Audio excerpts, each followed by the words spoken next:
You don't always need a blade to destroy someone. You don't always need to scream to be heard. The deadliest power in this world isn't violence. It's silence. Silence. It lingers. It haunts. It unsettles. It makes people question their reality, their sanity, their worth. It gnaws at their mind like a slow-burning fire, leaving no evidence, no trace, just destruction. And that's exactly how he operated. The man they never saw coming. His name? Irrelevant. His story? Unforgettable. He didn't kill with weapons. He didn't shout threats. He didn't seek revenge in the way people expected. He simply removed himself, but not before setting the stage for their downfall. They thought they had won. They thought they had crushed him. They thought he was just another fool who could be manipulated, betrayed, discarded like nothing. Oh, how wrong they were. Because when a man who knows everything about you chooses silence, you should be afraid. Silence is not surrender. Silence is war in its most elegant form. And his enemies? They were about to learn the true meaning of ruin. When a man disappears, the world notices. But when a man vanishes in silence, the world starts to panic. They expected him to fight back. They expected rage, threats, revenge, served in a predictable manner. A confrontation, maybe. A scandal, perhaps.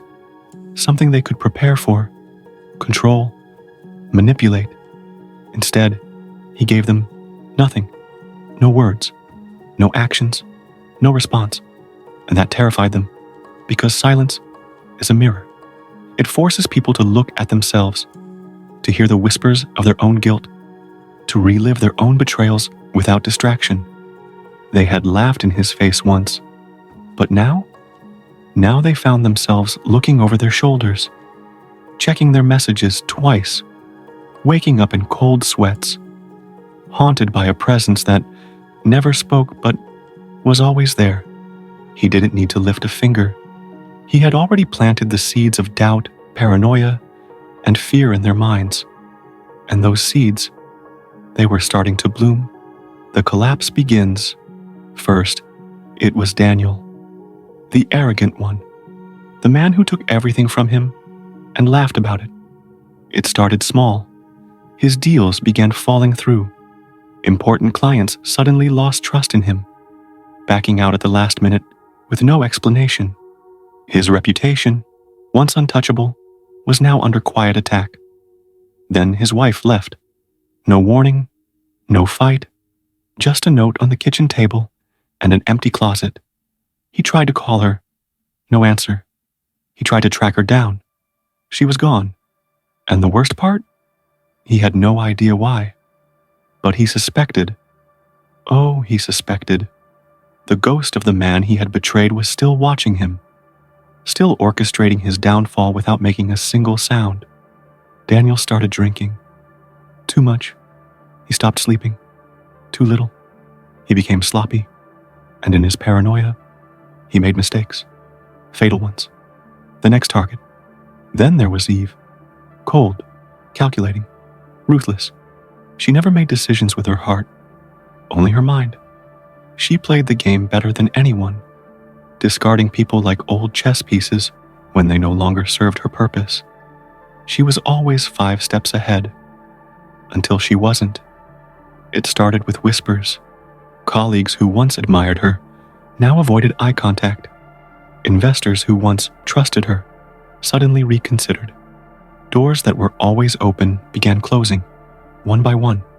Her name appeared in places it shouldn't. Anonymous messages, financial reports, leaked files. It wasn't an attack. No, it was something worse. It was exposure. Her empire didn't crumble overnight. That would have been too merciful. Instead, it rotted slowly from the inside out. She was suffocating. She knew he was behind it, but she had no proof, no messages, no threats, no fingerprints, just silence. And that silence was deafening. The final strike. By the time Mark realized what was happening, it was too late. He had always been the smooth talker, the man who could talk his way out of anything, who knew how to bend reality in his favor. He thought he was untouchable, but silence is a language even the best liars cannot argue with. The world around him shifted, subtly but intentionally. The people he once trusted became distant. The opportunities he once had vanished into thin air. It was as if the universe itself had turned against him. But it wasn't the universe. It was one man, a man who said nothing but controlled everything.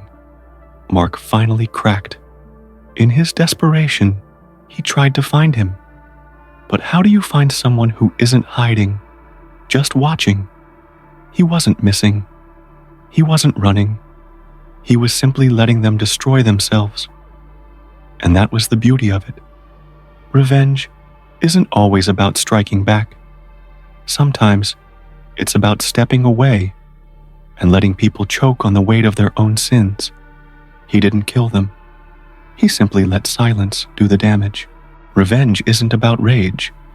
It's not about screaming, threats, or destruction. True revenge is letting them rot in their own minds. They had taken everything from him. They thought he was finished. They believed he would lash out like a cornered animal, making mistakes, exposing himself. But he never gave them the satisfaction. Instead, he became a ghost, present but untouchable, watching but never seen, striking but never caught. Now, all that remained was the final act. The silence had cracked them open. Now, he would make them crumble. The man who spoke too much, Daniel, had lost everything. His business, his marriage, his sanity. He had no idea how his deals had collapsed, how his once loyal allies had abandoned him overnight. He thought he was being hunted. Every sound in his house made his heart jump. Every shadow on the street made him sweat. He changed his phone number, moved cities, cut off old contacts. But it didn't matter. The whispers followed him. The feeling of being watched never left. One night, after too many drinks, he made a mistake. A public one. At an expensive bar, in front of all the right people, Daniel snapped. He screamed at a journalist who had written about his company's sudden downfall. He accused people of working against him, of conspiring, of setting him up. But no one was listening. Because Daniel was no longer a man of power. He was a madman, ranting in the dark. And just like that, he was erased. The queen who fell from her throne. Eve had spent years building a fortress of control. Now, it was nothing but a house of mirrors, reflecting every lie she had ever told. The financial reports had ruined her. The right leaks had cost her billions. The media, once afraid to challenge her, now treated her like a disgraced tyrant. She tried to fight back, but every attempt made it worse. Every denial sounded like a confession. Every counterattack made her look more guilty. One night, she received a final message. A single envelope, no sender, no return address. Inside, a single sheet of paper. No threats, no demands. Just 4 words. You did this yourself. Eve felt something break inside her. For the first time in her life, she had no way out. She vanished from the public eye. Some say she fled the country. Others say she wasn't seen again. But those who knew her best, they whispered that she was still trapped in the silence.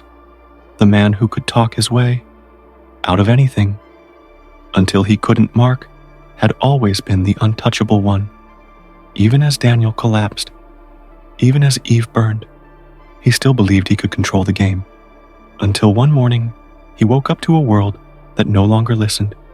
His phone? Dead. His email? Blocked. His contacts? Gone. The people who once obeyed his every word now treated him like a ghost. No one answered his calls. No one returned his messages. He went to his office.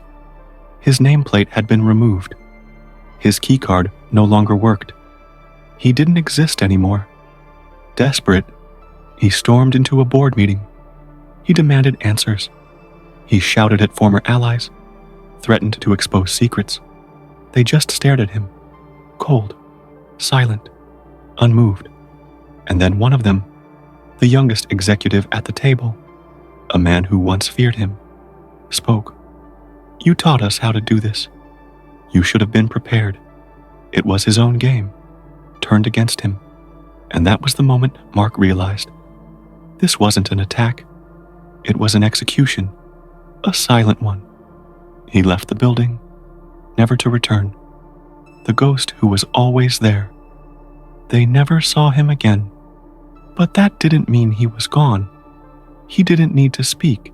He didn't need to be present, because the damage had already been done.